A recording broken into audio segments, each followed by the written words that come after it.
Hey everybody, it's Martian Monkey here, and we are going to break down the MCU announcements from Disney's Investor Day 2020. I already did a Star Wars video talking about their lineup, so now I have to do the MCU lineup. It's super exciting. I would say that Star Wars was more my speed, though, because I think that is, I told you in that video, Star Wars, in my opinion, is the weakest brand Disney has right now, just because of the last trilogy. So for them to bounce back from that with this new slate was really great. But the MCU slate they introduced here was pretty cool too. So we have a lot of announcements to get through, so let's get started. Okay, so I'm going to talk about the Disney Plus shows that were confirmed and then go on to the movies and other information. So first, Secret Invasion starring Samuel L. Jackson's Nick Fury and Ben Mendelsohn's Talos will be coming soon. So apparently that will be tying into Captain Marvel 2, that's the rumors that we've been hearing for a long time now. This has been rumored for a while, so finally confirmed. This is exciting. I think Secret Invasion is going to be amazing. I love that storyline. It's such a huge event in the comics, so to see it pop up here is really great. And I love Ben Mendelsohn's Talos quite a bit, so I'm excited to see him show up once again. Ben Mendelsohn's just so much fun. I love when he's in things. Next, we have Ironheart starring Dominique Thorne. She was confirmed to play the role, and she will be playing Riri Williams, or known as Ironheart, in the MCU. I did not like the summary they put out for this show. So Kevin Feige said that Riri Williams would create the most advanced suit of armor yet since Iron Man. Nope! I think that's a horrible idea, and here's why. One, it's not because I think that you can't have a female-led Iron Man show. Totally not true, because I loved Rescue in Avengers Endgame. That was amazing. And her and Tony fighting side by side was one of my favorite parts of the third act. I don't like this because I feel like it's too soon to try to top Tony Stark. It's too soon. And the fact that they're already saying Riri Williams has done that really makes me mad. It's kind of like in Suicide Squad, how they were like, how Amanda Waller was like, Harley Quinn's crazier than the Joker. And you're like, what? That's never been true. And they tried to do that there, and I just didn't think it worked. Although, Harley Quinn is great as a character, so I'm sure Riri Williams will be too in that sense. But I think both these characters depend on the other. And it's not that women can't as characters, or shouldn't be independent, but I think that it's important that we also keep the male characters included and respect them too. It's important you have a balance. And I think that already trying to top Tony Stark with your own new character isn't respectful to Tony Stark or any of his fans. It's too much right now. Also, the next announcement was that Armor Wars, which is Don Cheadle's War Machine show, will be about how War Machine must stop Tony Stark's armor from getting into the wrong hands, the tech from getting into the wrong hands. You could have just coupled that with the Ironheart show. That would have been great. 2 black leads would have been fantastic. And also, they're doing that same thing with Hawkeye, where they're having Jeremy Renner's Hawkeye come back, and then Kate Bishop will show up, who's played by Haley Steinfeld. So you could have done the same thing here. I don't understand why these are 2 separate shows. Again, when they're disrespecting Tony Stark, it's ridiculous. So I don't know. Maybe they'll both tie into each other. Maybe they will be like a 2-parter show, with her show being one part and Don Cheadle's show being the other. I don't know. I just think it's so weird they wouldn't make it one show, or if it's not connected at all, I don't see why they're trying to top Tony Stark. It's ridiculous. Next announcement, Baby Groot will have an animated series. Yes, it'll be animated specials revolving around Baby Groot. I think this should have been live action. I think it would have been fun to see what Baby Groot would do, around the ship, around the Guardian ship, while they're not around, or while they're not looking. They're like, stay in here, Baby Groot, we're going to go on this mission. What does he do? So I think it would have been great to have that in live action. But animation's cool too. I think that the MCU, especially, Disney in general actually, is trying to be very versatile for its audience. So I think it's nice to have something that a lot of kids could get into.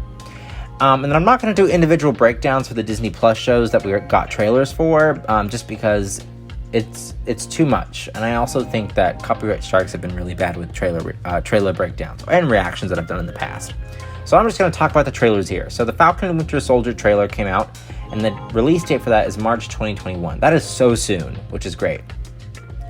I liked the Falcon and Winter Soldier trailer. I felt like it was just very basic Marvel, which a lot of people like, and I think that the action sequences looked really good. I think that the chemistry, the dynamic between Bucky and Sam was amazing, just as it was in Civil War, so I'm excited for that show, and I'm really excited for Baron Zemo to come back, because he was fantastic. So, I just recently rewatched Civil War, and that was really fun, so totally great.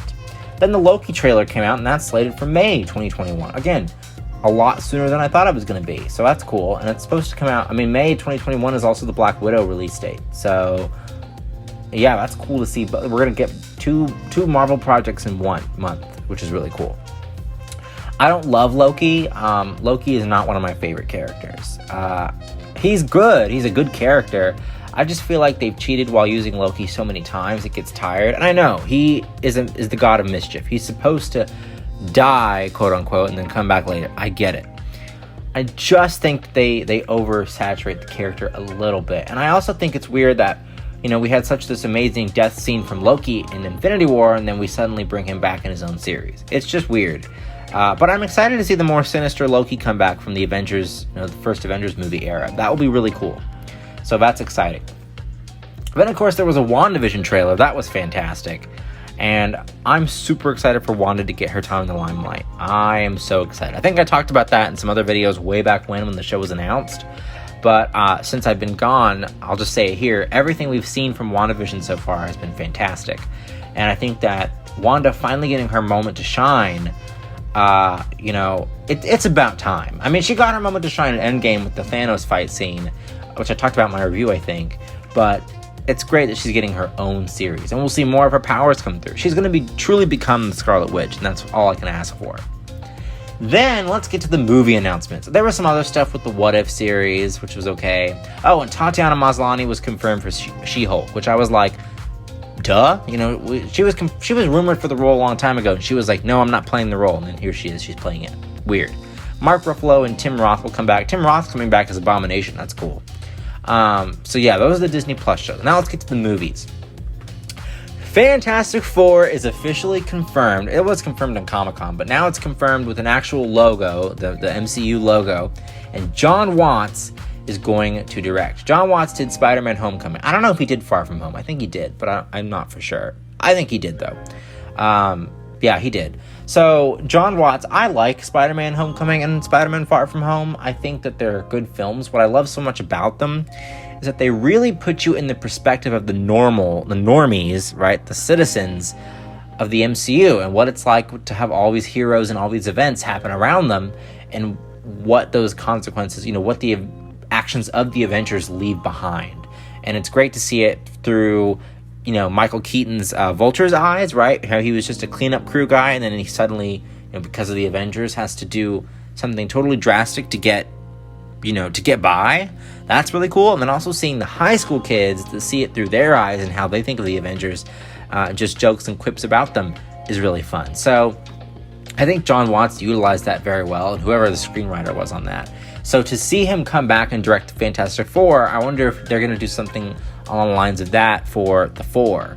I don't think they'll be introduced through the multiverse. I think they'll be introduced through 616 or whatever Earth this is, or Prime or whatever you want to call it.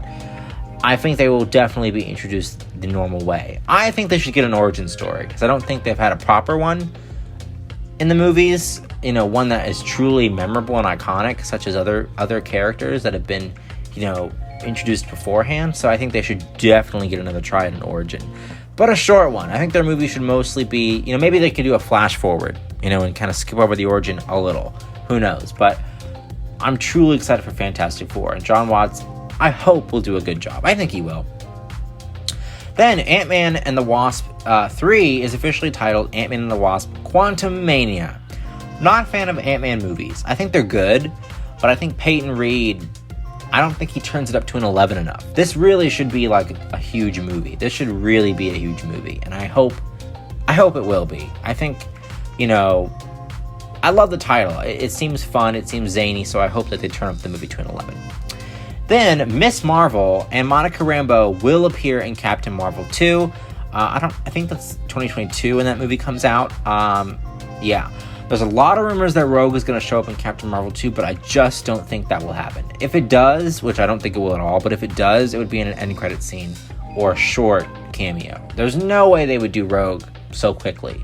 Out of nowhere, too. I think they would do an actual X-Men film and then start showing, the X-Men in other places. But then again, the multiverse, and how Wanda's going to crack it open, maybe there will be X-Men just popping up all over the place. Who knows? And that movie's just so far out, I don't even know how that leak would even come out yet, because it just doesn't make sense. I mean, Captain Marvel 2 is probably in the early script stage, or at least, first draft done, so I don't understand how there's leaks of Rogue. That doesn't make sense. I don't know. But I'm excited for Monica Rambeau and Miss Marvel to show up there. That'll be cool. Doctor Strange in the Multiverse of Madness confirmed to follow the events of Spider-Man 3 and WandaVision, which we've all been speculating for the longest time. I talked about that in my Spider-Man 3 video that I did a little while back. Yeah. And then also, America Chavez will show up in Doctor Strange 2. That's cool. I'm excited to see that as well. Christian Bale is confirmed to playing Gore the God Butcher in Thor: Love and Thunder. Not expecting that. That's awesome. I'm excited to see him in that role. It'll probably be a lot of motion capture stuff, which is awesome. And I think he could sell it. So that's exciting too. Chadwick Boseman will not be recasted in Black Panther 2, respectfully and correctly. I think that's a great choice.